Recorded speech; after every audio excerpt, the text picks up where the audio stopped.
मेरे बच्चे, मैं तुम्हारा कृष्ण तुम्हें कुछ बताने और तुम्हें ऐसी खुशखबरी देने आया हूँ जिस खुशखबरी को तुम स्वयं चुनोगे। हाँ मेरे बच्चे, आज मैं तुम्हें ऐसी 3 खुशखबरी बताऊंगा जिन खुशखबरियों को तुम 3 उपहार स्वरूप देखोगे और तुम उन 3 उपहार में से किसी भी एक उपहार को चुन लो। अभी इसी वक्त मुझे देखना है कि तुम्हारे जीवन में तुम्हें कौन सी खुशखबरी प्राप्त होने वाली है और तुम्हें आगे चलकर वो खुशखबरी प्राप्त होगी जिसे तुम स्वयं उपहार स्वरूप चुनोगे। कैसे हो मेरे बच्चे? मैं जानता हूँ कि तुम मुझे बार बार स्मरण करते हो, मेरे प्रेम के रस में डूबे रहते हो। हमारे कृष्ण प्रेम के दीवाने हैं, राधा के दीवाने हैं। हर वक्त इस नाम को पुकारते हो और यही तो प्रेम है, क्योंकि असली प्रेम वही होता है जिसमें व्यक्ति ईश्वर शक्ति को या व्यक्ति को हर समय स्मरण करता है, चाह कर भी भूल नहीं पाता। क्योंकि जो चीज़ हृदय में विराजमान होती है, अर्थात जो व्यक्ति प्रेम बनकर हृदय में उतर जाता है, उसे भूलना असंभव होता है। और यह वही व्यक्ति जान पाता है जो सच्चा प्रेम करता है, जैसे तुम मुझसे सच्चा प्रेम करते हो। इसलिए मेरा नाम तुम्हारे मुख से हर वक्त निकलता रहता है और मैं भी तुम्हें हर पल हर क्षण स्मरण करता रहता हूँ, क्योंकि ये प्रेम की धारा तुम्हारे हृदय से लेकर मेरे हृदय तक बह रही है।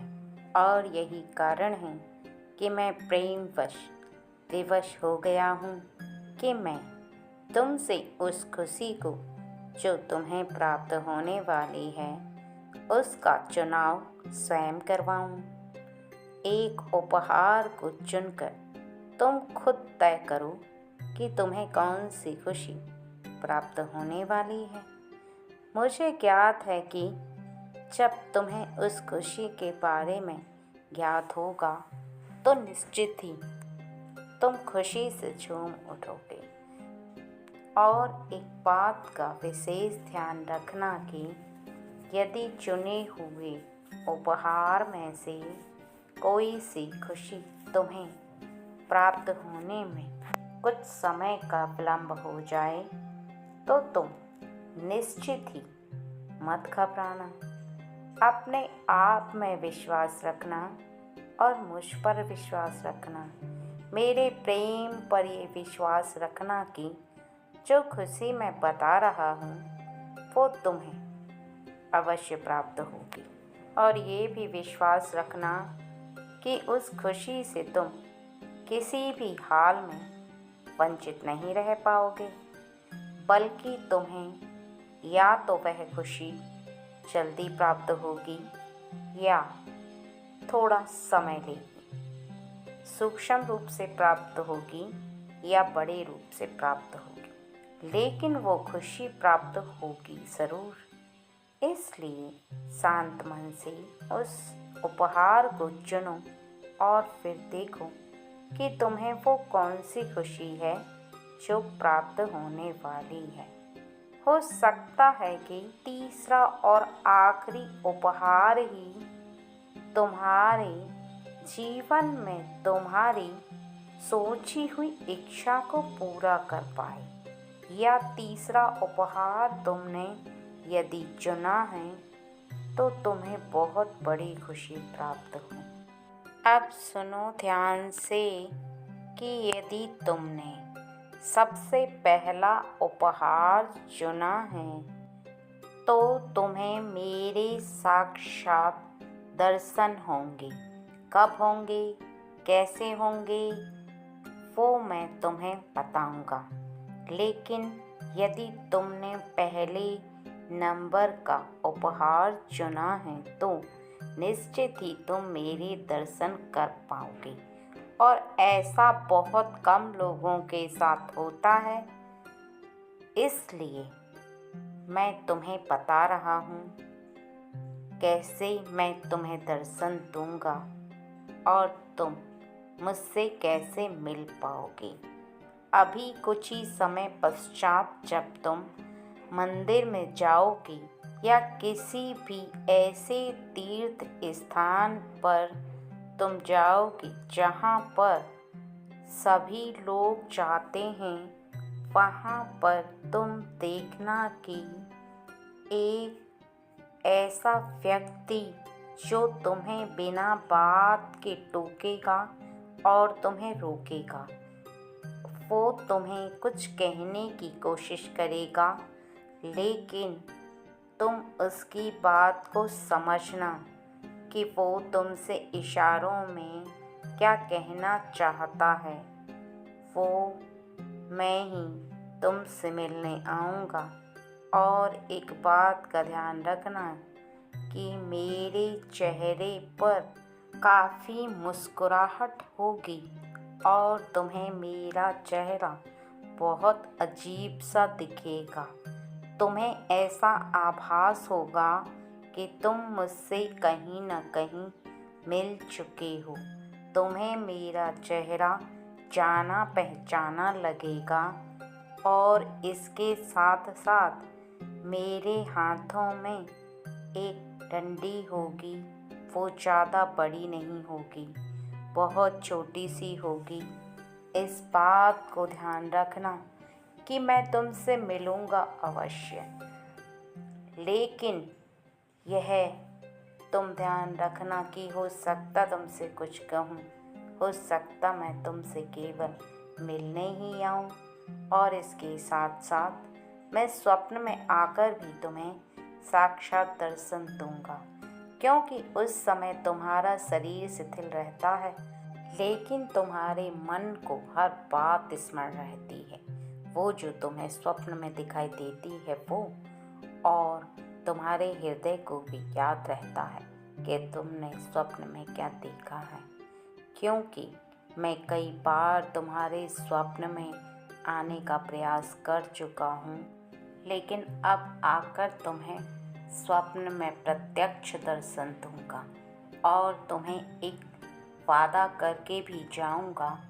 उस वादे को तुम सही से ध्यान रखना कि वह कौन सा वादा है जो मैं तुमसे करके जाने वाला हूँ, क्योंकि जो वादा मैं तुमसे करूँगा उस वादे को अवश्य निभाऊंगा, क्योंकि जीवन में कुछ ऐसा देने वाला हूँ जो कि स्वप्न में आकर बताऊंगा, और एक व्यक्ति के रूप में ही तुम्हें दर्शन दूंगा, और उसी समय तुम स्वप्न में मुझसे कुछ मांगोगे। मैं तुमसे उस कार्य को पूरा करने का वादा करके जाऊंगा।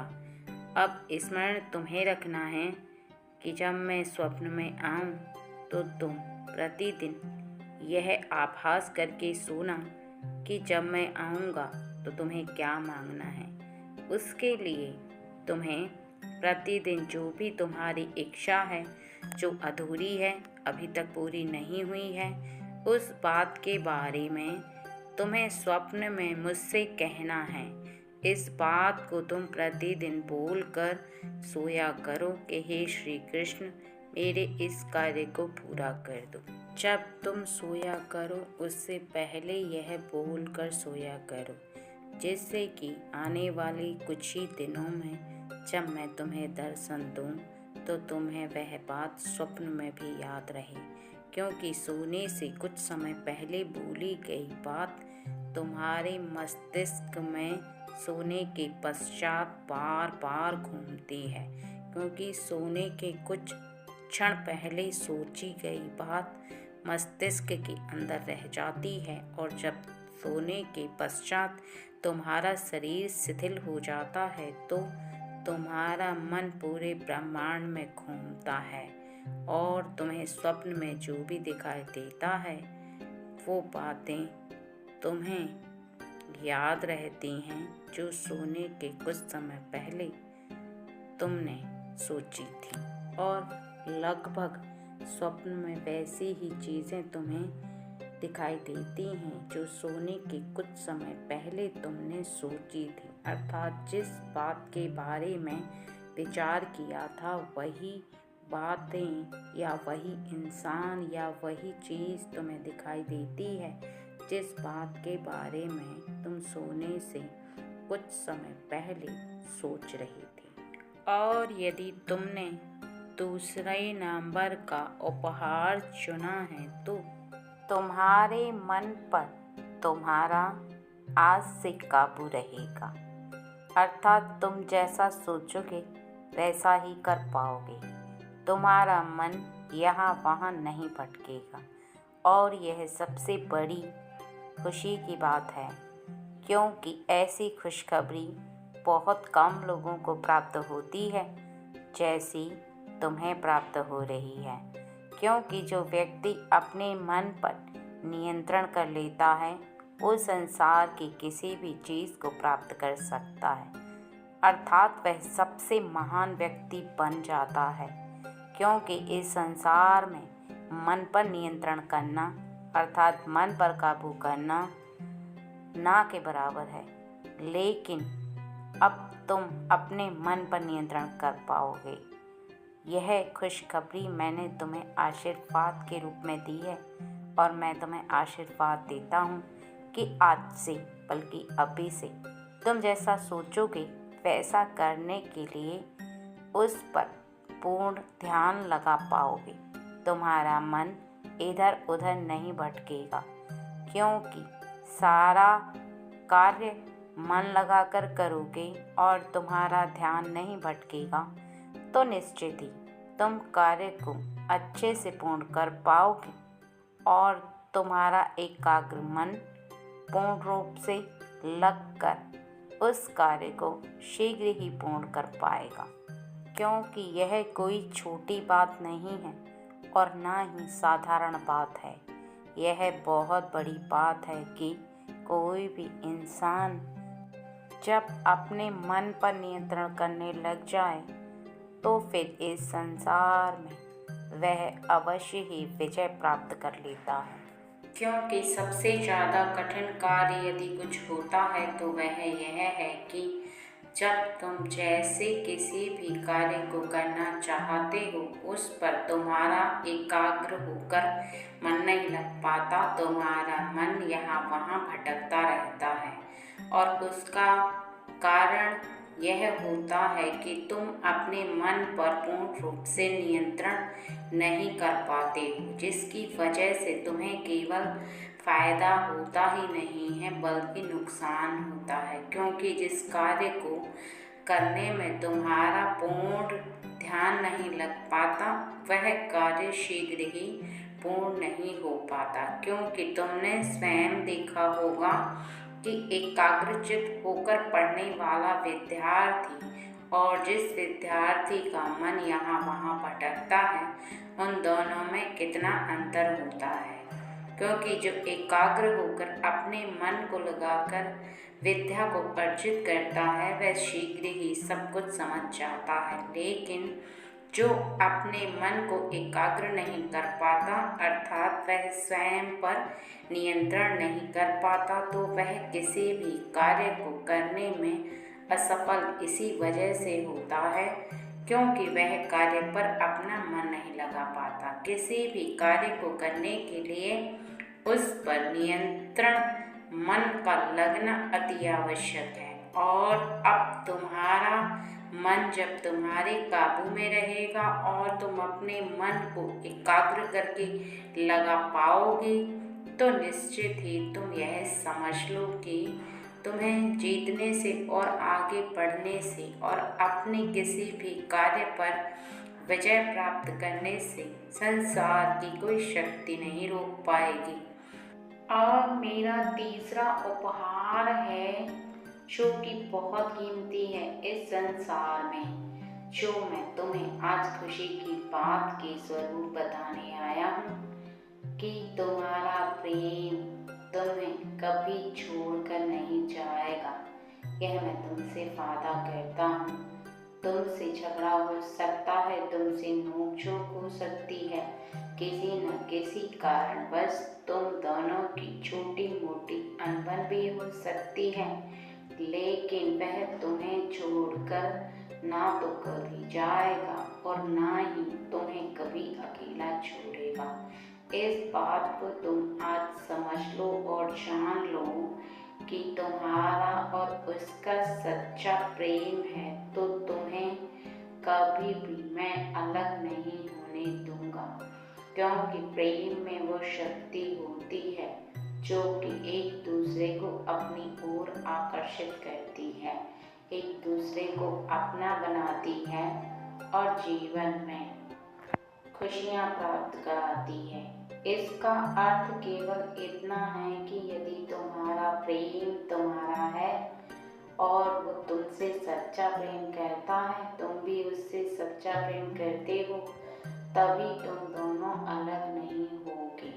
लेकिन यदि तुम दोनों में से किसी का भी प्रेम यदि सच्चा ना हुआ, तो मेरे बच्चे उसमें मैं कुछ नहीं कर सकता।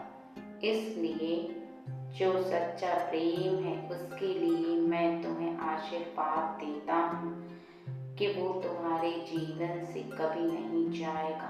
और वैसे भी इस बात को तुम्हें भी समझना होगा कि यदि प्रेम सच्चा नहीं है तो वो तुम्हारे करीब भी रहे तो इससे कोई फायदा नहीं होने वाला, क्योंकि जो प्रेम सच्चा नहीं है उसे बांध कर रखोगे तो तुम्हारे जीवन में ही बहुत सारे तूफान आएंगे, क्योंकि ऐसे व्यक्ति को करीब रखने से उस व्यक्ति को तुम्हारे करीब रहने में भी उलझन होगी और तुम्हें भी उससे उलझन होना शुरू हो जाएगी, क्योंकि जब तुम्हें यह बात ज्ञात होगी कि वह व्यक्ति तुमसे प्रेम नहीं करता और तुम अपने प्रेमवश उसे बाध्य कर रहे हो, बार बार अपनी तरफ खींच रहे हो, तो निश्चित ही तुम्हारे हृदय को पीड़ा होगी, क्योंकि जो व्यक्ति दूसरे से प्रेम नहीं करता उसे दूसरे व्यक्ति के साथ रहने में कोई भी आनंद नहीं आता और ऐसे व्यक्ति को तुम्हें अपने करीब रखना भी नहीं चाहिए, क्योंकि ऐसा व्यक्ति जो तुमसे प्रेम नहीं करता वो तुमसे दूर चला जाए तो कोई बात नहीं है, क्योंकि उसके जीवन में जो उसकी खुशी है उसे प्राप्त होनी चाहिए। और यदि तुम उसकी खुशी नहीं हो तो कोई बात नहीं है, तुम उसे जाने दो, आज़ाद कर दो, क्योंकि इस संसार में और इस पृथ्वी पर सभी व्यक्ति आज़ाद हैं, स्वतंत्र हैं।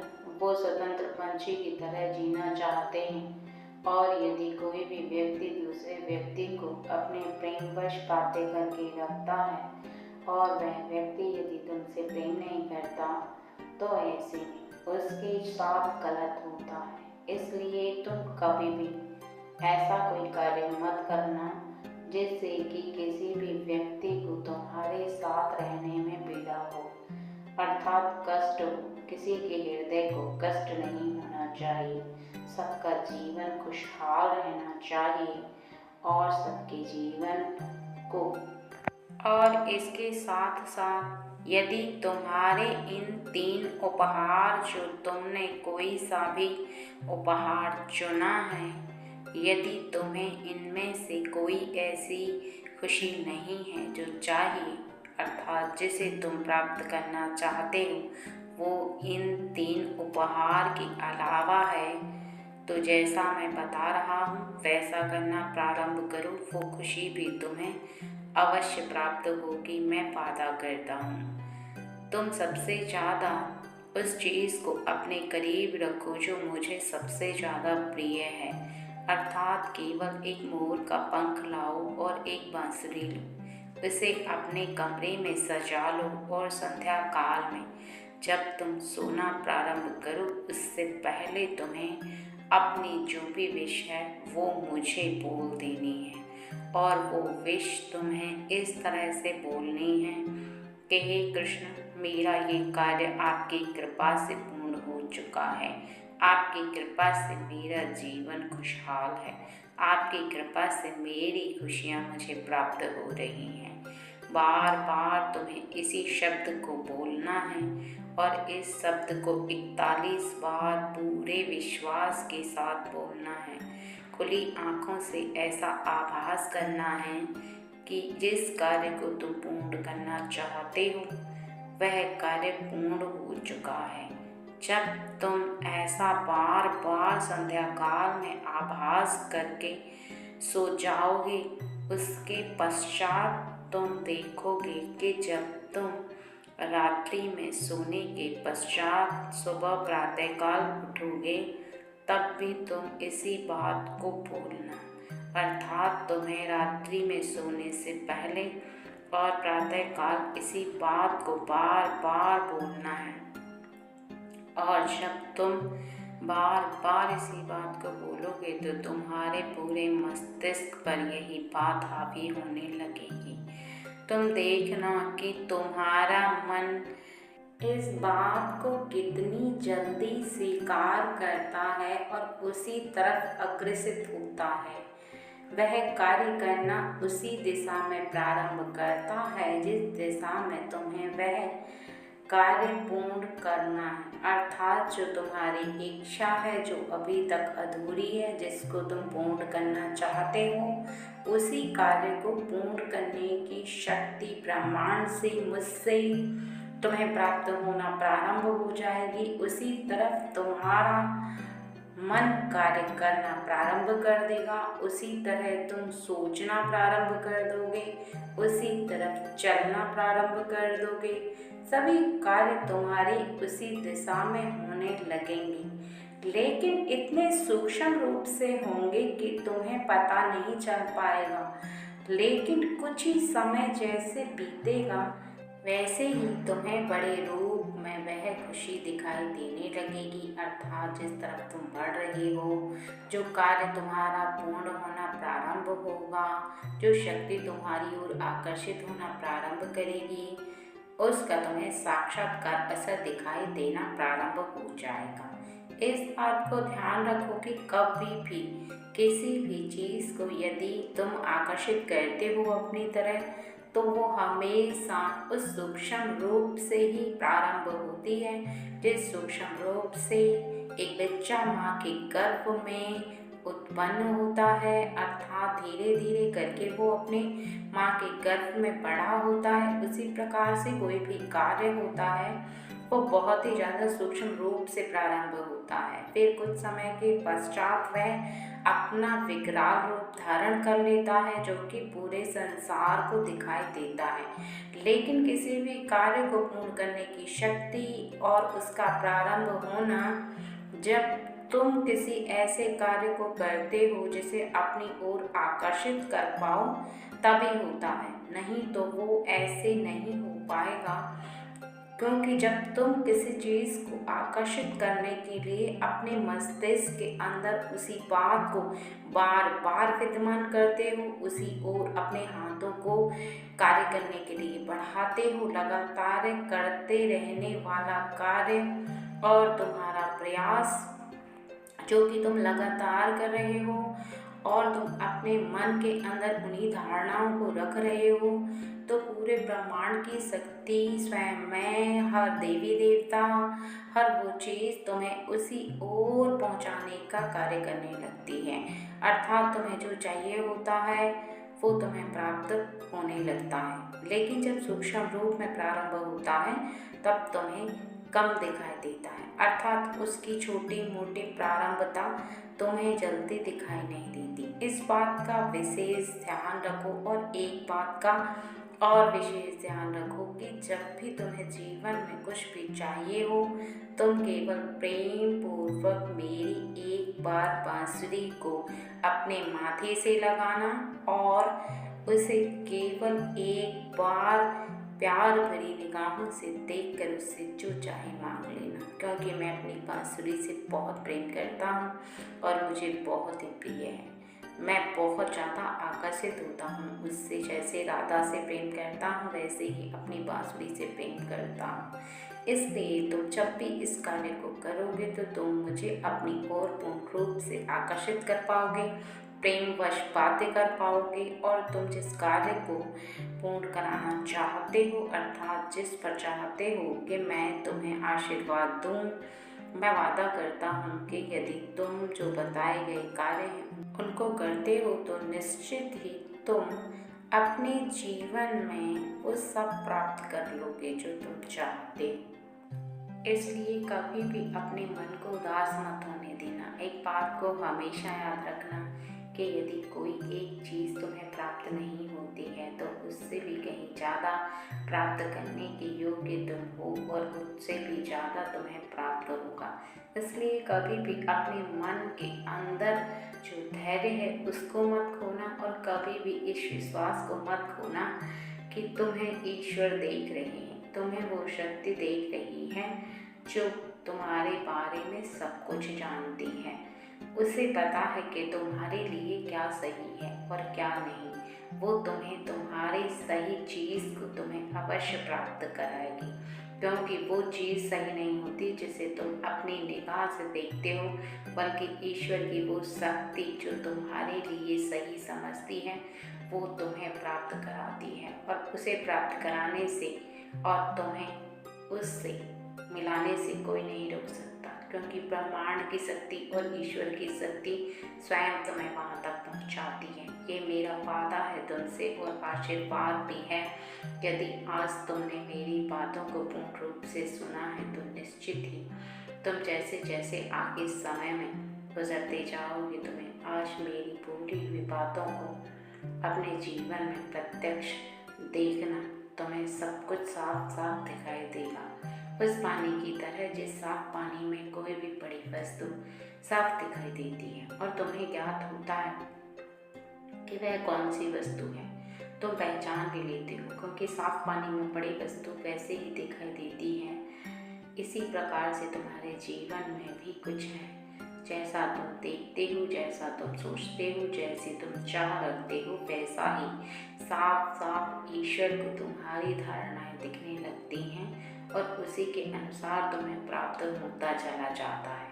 और कई बार तुम इतनी ज़्यादा मेहनत और परिश्रम कर लेते हो कि ईश्वर भी तुम्हारे सामने झुकते हैं, अर्थात वो तुम्हारे प्रेमवश जो बातें हो जाते हैं तो तुम्हारी हट के सामने उन्हें झुकना ही पड़ता है। उसी प्रकार जिस प्रकार एक माता पिता अपने छोटे बच्चे की हट के सामने झुक जाते हैं, झुकने का अर्थ उनका यह नहीं होता कि वो उससे डरते हैं या कोई और दूसरी बात होती है, बल्कि झुकने का अर्थ होता है कि वो उससे बहुत प्रेम करते हैं और वह उसकी छोटी छोटी बातों को जब पूरा करते हैं तो उसके चेहरे पर जो मुस्कान होती है, जो उसकी हंसी होती है, खिलखिलाहट होती है, उसे देखकर वो बहुत ज़्यादा प्रसन्न हो जाते हैं। और यही दैवी शक्ति का भी है, मेरा भी है। जब मैं तुम्हारे चेहरे पर हंसी देखता हूँ, अपने प्रेम भरी निगाहों से तुम मेरी तरफ देखते हो, मुस्कुराते हो,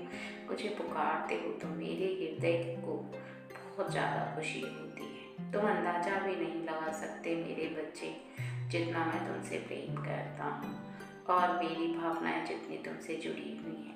बस इस एक बात को ध्यान रखना कि जो लोग छलावा करते हैं मैं बस उन पर क्रोध करता हूँ और किसी पर मुझे क्रोध नहीं आता। मेरी सभी बच्चे समान हैं और मैं सबसे प्रेम करता हूँ, उतना ही प्रेम जितना कि हर व्यक्ति एक दूसरे से करता है, उतना ही कि जितने माता पिता अपने बच्चे से करते हैं और अपनी पत्नी अपने पति से करता है। क्योंकि प्रेम का अर्थ अलग है, हर किसी के साथ प्रेम का मतलब अलग है, लेकिन प्रेम एक ही है, उसकी धारणा एक ही है, एक ही प्रवाह है, वो एक ही प्रवाह में बहता है सबके लिए। उस नदी की तरह जिस नदी में कभी भी पानी सूखता नहीं है,